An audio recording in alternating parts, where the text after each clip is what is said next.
ಇದರಲ್ಲಿ ಒಂದು ಸ್ವಲ್ಪ ಮುಂದುವರಿದ ಭಾಗ ಪ್ರಶ್ನೆಯಲ್ಲಿ ಅಥವಾ ಉತ್ತರಗಳು ಬಂದ ಮೇಲೆ ಈಗ ಲೇಬರ್ ಮ್ಯಾನೇಜ್ಮೆಂಟ್ ಅಂತ ಹೇಳುವಾಗ ಕೆಲವದಕ್ಕೆ ತುಂಬ ಸ್ಕಿಲ್ಡ್ ಬೇಕಾಗ್ತದೆ. ಉದಾಹರಣೆಗೆ ಈಗ ಚೇತನ್ರು ಹೇಳಿದ ಹಾಗೆ ರಂಬುಟಾನ್ ಕೊಯ್ಲು ಮಾಡಬೇಕು ಅಂತ ಹೇಳಿದರೆ ಅದಕ್ಕೆ ಅವರನ್ನು ಟ್ರೈನಪ್ ಮಾಡಬೇಕು, ಅದಕ್ಕೆ ಆ ಸ್ಕಿಲ್ ಬೇಕಾಗ್ತದೆ. ಈಗ ನನ್ನ ಪ್ರಶ್ನೆ ಏನು ಅಂತ ಹೇಳಿದರೆ, ಅವರಿಗೆ ಟ್ರೈನಪ್ ಮಾಡಿ ಆ ಸ್ಕಿಲ್ ಬಂದ ಮೇಲೆ ಸಾಮಾನ್ಯವಾಗಿ ನಾವು ತೋಟದೆಲ್ಲ ಅನುಭವಿಸೋದು ಅಂತ ಹೇಳಿದರೆ ಮ್ಯಾನ್ ಪವರ್ ಅಟ್ರಿಷನ್, ಬರ್ತಾರೆ ಹೋಗ್ತಾರೆ. ಇದು ಹೊಸಬರನ್ನು ಬರ್ತಾಗಿ ನಮಗೆ ಟ್ರೈನಿಂಗ್ ಮಾಡ್ತಾ ಹೋದರೆ ನಮ್ಮದು ಟ್ರೈನಿಂಗ್ ಕ್ಯಾಂಪ್ ಆಗಲಿಕ್ಕಿಲ್ವಾ? ಸೊ ಇದನ್ನು ಹೇಗೆ ಮ್ಯಾನೇಜ್ ಮಾಡ್ತೀರಿ ತಾವು ಅಂತ?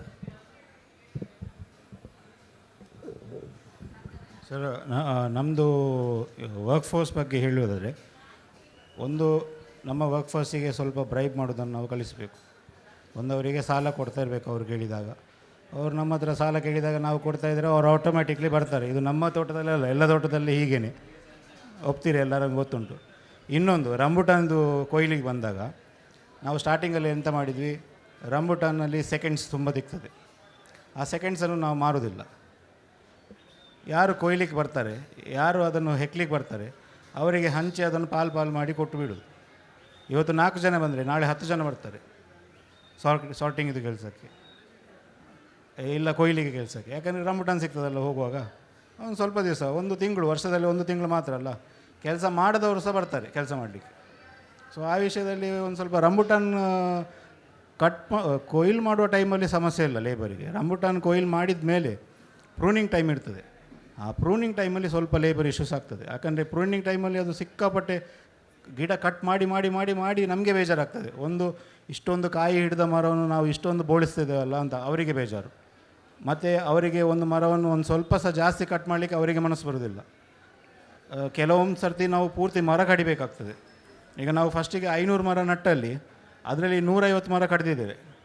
ಆ 150 ಮರ ಕಡಿಲಿಕ್ಕೆ 2 ವರ್ಷ ಬೇಕಾಯಿತು ಅವರನ್ನು ಕನ್ವಿನ್ಸ್ ಮಾಡಲಿಕ್ಕೆ. ಕಡಿಬೇಕು, ಕಡಿಲಿಲ್ಲ ಅಂದರೆ ನಮಗೆ ಇದು ಒಂದು ಗಿಡ ಇನ್ನೊಂದು ಗಿಡಕ್ಕೆ ಟಚ್ ಆಯಿತು ಅಂದರೆ ನಮಗೆ ಈಲ್ಡ್ ಸಿಗೋದಿಲ್ಲ ಅಂತ. 2022ರಲ್ಲಿ 50 ಕ್ವಿಂಟಾಲ್ ಈಲ್ಡ್ ಸಿಕ್ತು. 2023ರಲ್ಲಿ 10 ಕ್ವಿಂಟಾಲ್, 40 ಕ್ವಿಂಟಾಲ್ ಈಲ್ಡ್ ಕಮ್ಮಿ ಆಯಿತು. ಆದರೂ ಅವರಿಗೆ ಅರ್ಥ ಆಗಲಿಲ್ಲ.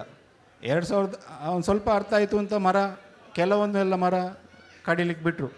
ಅಂದರೆ ನಾವು ಓನರ್, ಆದರೆ ನಮ್ಮ ಸ್ಟಾಫ್ ಅವರಿಗೆ ಮನಸ್ಸು ಬರೋದಿಲ್ಲ. ಅವರು ಇಲ್ಲ, ಕಡಿಬಾರ್ದು, ಯಾಕೆ ಕಡಿಬೇಕು, ಇರಲಿ, ನಾವು ತೆಗಿತೇವೆ ಅಂತ.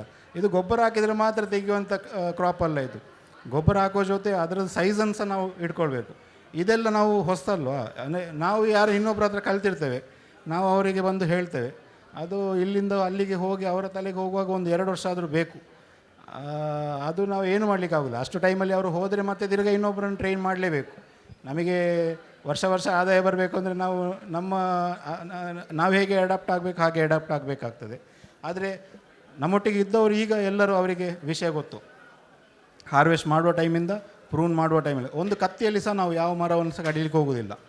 ಒಂದು ಮರ ಯಾವುದಾದ್ರು ಗೆಲ್ಲು ಕಟ್ ಮಾಡಬೇಕು ಅಂತ ಸಹ ಅದಕ್ಕೆ ಪ್ರೂನರ್ ಇಲ್ಲ ಶಿಯರ್ ಅಂಥದ್ದೇ ಏನಾದರೂ ಯೂಸ್ ಮಾಡಿ ಕಟ್ ಮಾಡ್ತೇವೆ. ಫಂಗಲ್ ಇಶ್ಯೂಸ್ ತುಂಬ ಇರ್ತದಲ್ಲ ಮಳೆಗಾಲ ಟೈಮ್. ಈಗ ಆ ಟೈಮಲ್ಲೇ ಜಾಸ್ತಿ ನಾವು ಕಟ್ ಮಾಡೋದು. ಸೊ ಕಟ್ ಮಾಡುವ ಟೈಮಲ್ಲೆಲ್ಲ ಫುಲ್ ಕ್ಲೀನ್ ಕಟ್ ಕೊಟ್ಟರೆ ಗಿಡಕ್ಕೆ ಏನು ಫಂಗಲ್ ಇಶ್ಯೂಸ್ ಎಲ್ಲ ಬರೋದಿಲ್ಲ, ಕ್ಲೀನಾಗಿ ಇರ್ತದೆ.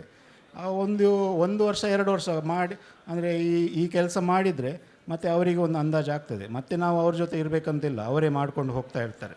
ಮತ್ತು ಇನ್ನೊಂದು ಇದಕ್ಕೆ ಈಗ ಹಾರ್ವೆಸ್ಟಿಂಗ್ ಯಾರಿಗೆ ಬೇಕಾದರೂ ಸಹ ಮಾಡ್ಬೋದು. ಪ್ರೂನಿಂಗ್ ಟೈಮಲ್ಲಿ ನಾನು ಕೇಳ್ಪಟ್ಟಾಗೆ ಕೆಲವರು ಅದನ್ನು ಔಟ್ಸೋರ್ಸ್ ಮಾಡ್ತಾರೆ. ಹೀಗೆ ಬಂದು ಪ್ರೂನ್ ಮಾಡಿ ಹೋಗೋರು ಟೀಮೆಲ್ಲ ಇದ್ದಾರೆ ಇಲ್ಲಿ. ಸೊ ಅವರಿಗೆ ಕೊಟ್ಟ ಅದು ಸಹ ನಡೀತದೆ. ಅವರಿಗೆ ಹೇಗೂ ಎಕ್ಸ್ಪೀರಿಯೆನ್ಸ್ ಇರ್ತದೆ, ಅವರಿಗೆ ಗೊತ್ತುಂಟು ಹೇಗೆ ಪ್ರೂನ್ ಮಾಡಬೇಕು ಅಂತ. ಫ್ರೂಟ್ಸ್ ಇದು ಗಿಡದಲ್ಲಿ ಪ್ರೂನಿಂಗ್ ತುಂಬ ಮುಖ್ಯ. ಹಲಸಿನಲ್ಲಿ ಸಹ ಮುಖ್ಯ ಇರ್ಬೋದು. ಯಾಕಂದರೆ ನಾನು ಬೇರೆ ಹಲಸಿದು ತೋಟ ಎಲ್ಲ ನೋಡಿದ್ದೇನೆ, ಸಿಕ್ಕಾಪಟ್ಟೆ ಫಂಗಲ್ ಇಶ್ಯೂಸ್ ಆಗಿ ಗಿಡಗಳೆಲ್ಲ ಸಾಯ್ತದೆ.